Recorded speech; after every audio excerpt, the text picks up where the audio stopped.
ऐका बालमित्रांनो, आज मी तुम्हाला एक छोटीशी छान कथा सांगणार आहे. रुक्मिणी स्वयंवर. विदर्भाचा राजा भीष्मक हा मोठा पराक्रमी होता. त्याला रुक्मी, रुक्मरथ, रुक्मकेश, रुक्ममाली आणि रुक्मबाहू असे 5 पुत्र आणि रुक्मिणी नावाची एक सुंदर कन्या होती. राज्यातल्या लोकांकडून तिने श्रीकृष्णाचं वर्णन ऐकलं होतं. एकदा ती राजसभेत बसलेली असताना तेथे एक ब्राह्मण आला आणि त्याने सांगितलं की द्वारकेत गेलो होतो, तेथे वसुदेव आणि देवकीचा पुत्र श्रीकृष्ण प्रजेसह नांदतो आहे. हा राजा, कित्येक राजा मी पाहिले, पण श्रीकृष्णाचे सौंदर्य काही खूपच सुंदर आहे. हे सगळं ऐकल्यानंतर रुक्मिणीच्या मनामध्ये श्रीकृष्णाविषयी प्रेम निर्माण झाले. तिचे देहभान हरपले. तिच्या नेत्रातून आनंदाश्रू होऊ लागले.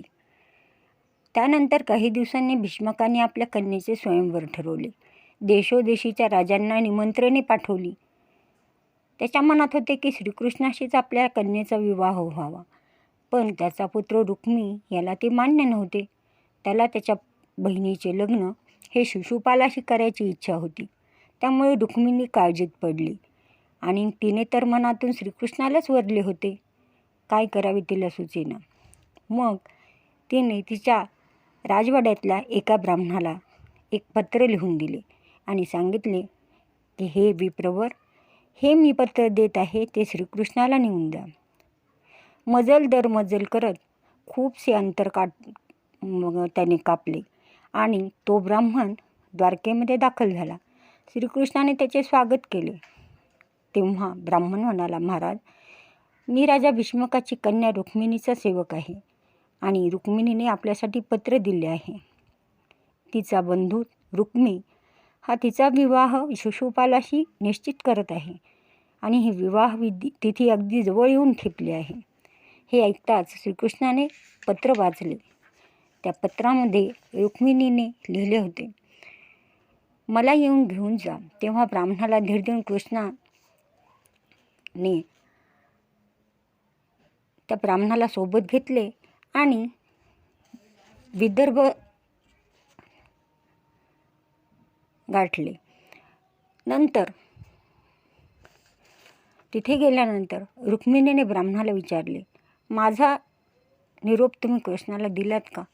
तेव्हा ब्राह्मणाने विप्रवराने सांगितले की हो, श्रीकृष्णसुद्धा येथे आलेले आहेत. आणि मग पत्रात लिहिल्याप्रमाणे रुक्मिणीने आधीच पत्रात सांगितले होते की आमच्याकडे एक महापूजा असते. नववधूने ती करायची असते आणि ती लग्नाच्या विधीच्या आधी असते. त्यासाठी मी गावातल्या देवीच्या भद्रकाली मातेच्या मंदिरामध्ये जाईल आणि ती पूजा करून बाहेर पडल्यानंतर माझे तुम्ही हरण करा. हे श्रीकृष्णाने वाचले असल्यामुळे श्रीकृष्ण वाट बघू लागले आणि त्यानंतर दुसऱ्या दिवशी विवाहाची तिथी असताना रुक्मिणी ही आपल्या मातेसह आणि आपल्या काही सख्यांसह त्या भद्रकाली मातेच्या मंदिरामध्ये जाऊन पोहोचली. तिथे गेल्यानंतर तिने मनोभावे देवीची पूजा केली.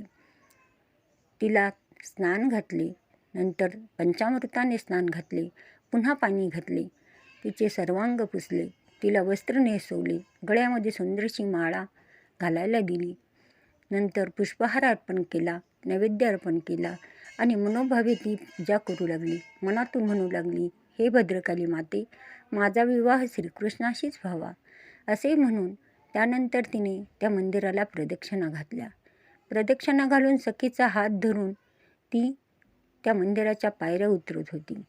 तेव्हा गोपाळकृष्ण भगवान आपला रथ घेऊन त्या मंदिराच्या द्वारापाशीच उभी होती. रुक्मिणी माता त्या सगळ्या पायऱ्या उतरून आल्या आणि येताच त्यांनी तो रथ पाहिला. ज्या ब्राह्मणाने तिला श्रीकृष्णाचे वर्णन करून सांगितले होते ते वर्णन पाहताच तिची मनोमन खात्री पटली की हेच ते भगवान श्रीकृष्ण. त्याचबरोबर श्रीकृष्णाने रुक्मिणीचा हात हातात घेतला आणि रुक्मिणी क्षणार्धात रथात बसली आणि तो रथ वाऱ्याच्या वेगाने दौडू लागला. अशा प्रकारे श्रीकृष्णाने रुक्मिणीचे हरण केले. रुक्मीला ही बातमी समजताच रुक्मी आपल्याबरोबर अनेक सैन्य घेऊन श्रीकृष्णावर चाल करून गेला. त्यांचे घनघोर युद्ध झाले. श्रीकृष्णाने रुक्मिणीला पकडले, त्याचे केस कापले, तेव्हा बलरामजी दाऊ भैया तेथे मध्ये पडले आणि म्हणाले, श्रीकृष्णा, आता हा तुझा होणारा मेहुणा आहे, असे करू नकोस. असे म्हणून रुक्मिणीचे हरण करून श्रीकृष्ण भगवान हे द्वारकेमध्ये पोहोचले आणि त्यानंतर रुक्मिणीसोबत श्रीकृष्ण भगवंताचा विवाह संपन्न झाला. आवडली ना मित्रांनो गोष्ट?